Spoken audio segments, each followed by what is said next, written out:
Hi, welcome back to my channel. I've just taken this really interesting video from Evolution Church, or actually several of them, and come across a few really interesting ideas.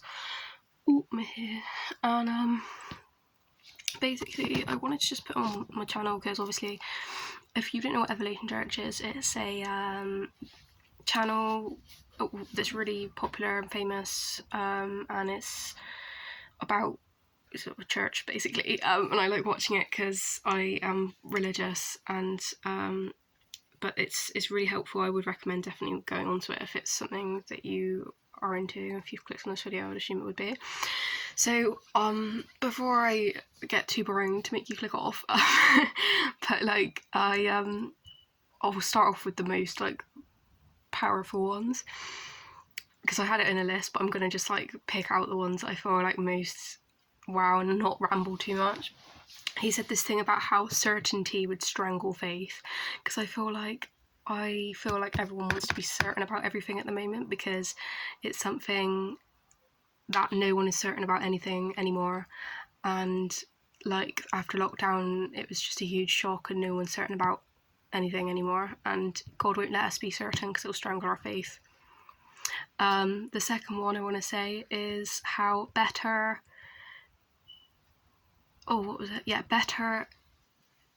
is circumstantial. Sorry, better is a perspective. So better is a perspective. It's subjective and relative, and it can be deeper, not higher, for example, but it's also relative to your purpose. So depending on your circumstance, for example, a mathematician's not going to be getting any good at being in a band if they can't play an instrument. Someone that's extremely assertive is not going to be very good at assertiveness is a bit of a random thing to say, but if you're really opinionated and loud, that's not going to be very good if you have to deal with something really sensitive. And basically God makes us all how we're supposed to be. He sometimes needs humble people to demonstrate things to be humble for, and he needs ignorant people to be overly blasé and loud and proclaim God's word.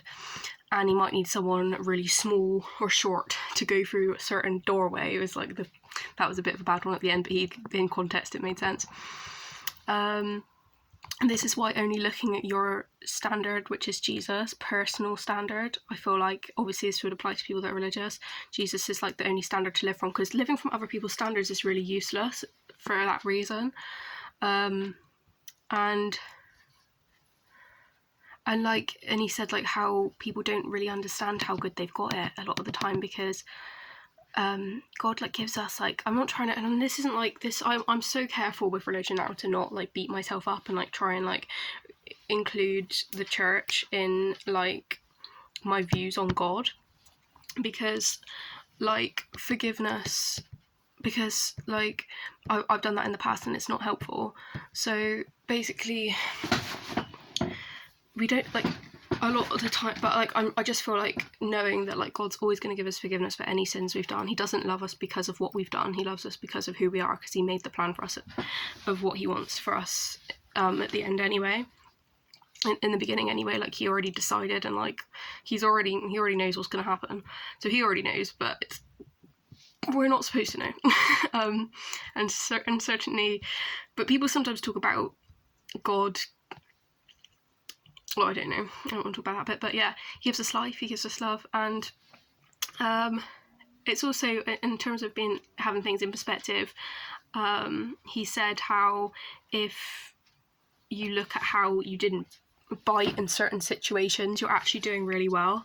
It's about putting things into perspective and realising everyone is doing their best.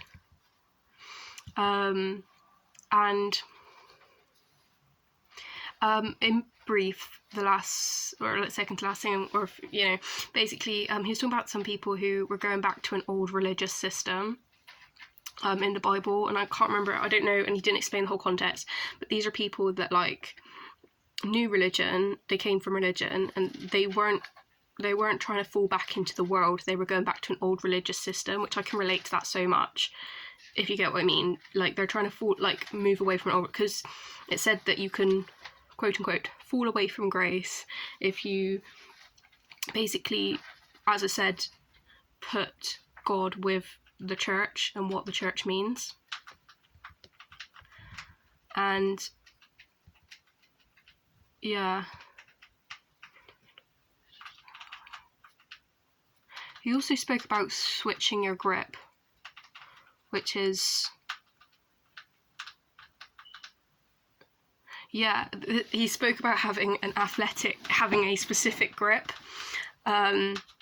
like that he has. So, sorry, I spoke about this in another video, but basically he was talking about how you can hold a hell of a lot of weight if you hold it in the right way, in situations in life. And he was saying how he has a specific grip for people in the world, and he basically is saying that he had like a specific grip on certain situations, like a certain grip for him, like that other people didn't do, but he thought it was a bit quirky or whatever, like a certain grip, and it was good for his ego, and as long as people were less athletic than him, it worked. But when he was told to do a new grip, then it became difficult, and you know, like that was what it was. So basically just saying how it can get on your nerves if you're trying to do something a new way. At the beginning it would get on your nerves, and just learning to like release control, because sometimes if you know that you've got control on a situation, it's difficult when you try and release that control.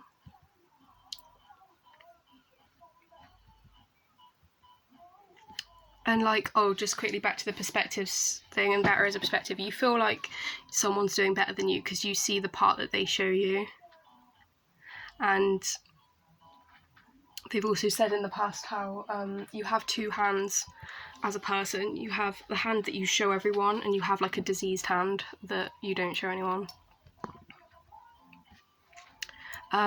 Another concept he was talking about is how everyone, there's this person in the Bible called who was like evil, and he says that everyone wants to be better,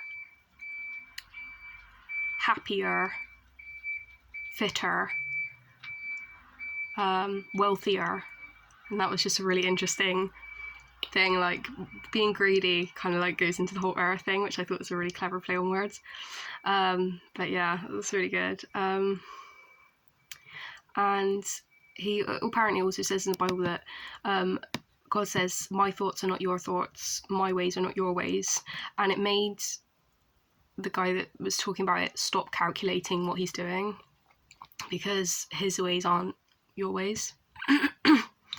And when you feel like you aren't growing, this is when you're growing the most, apparently. Because like I could even relate to this when I went to sixth form.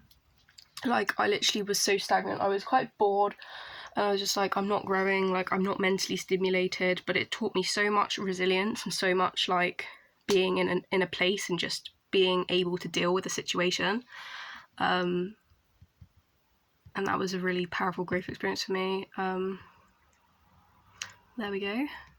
And God is a gardener and a harvester, so he'll like garden things in your life. Like he'll plant things and seeds and let them develop and yank them out when they're needed to be yanked out, if you know what I mean. And it's like trusting in that. Emotional, what does that say? Yeah, and you can have emotional and financial barrenness when God's a gardener. Sometimes you'll get like a drought, if you like. He didn't even make that link, to be fair. I think he kind of did, but loosely, but he didn't say that, but yeah. Like sometimes you'll have a drought, you'll have an emotional drought, you'll have a physical drought where there's not a lot to do, you'll have a financial drought where you haven't got a lot of money, but that's there for a reason, to make you grow in a certain way.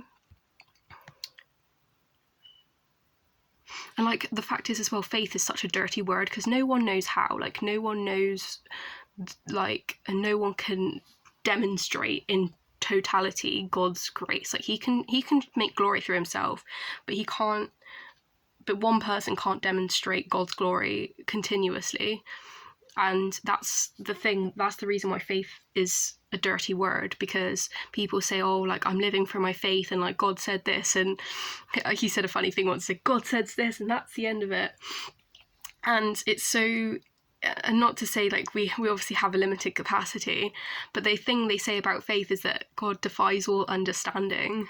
So it's crazy, like, and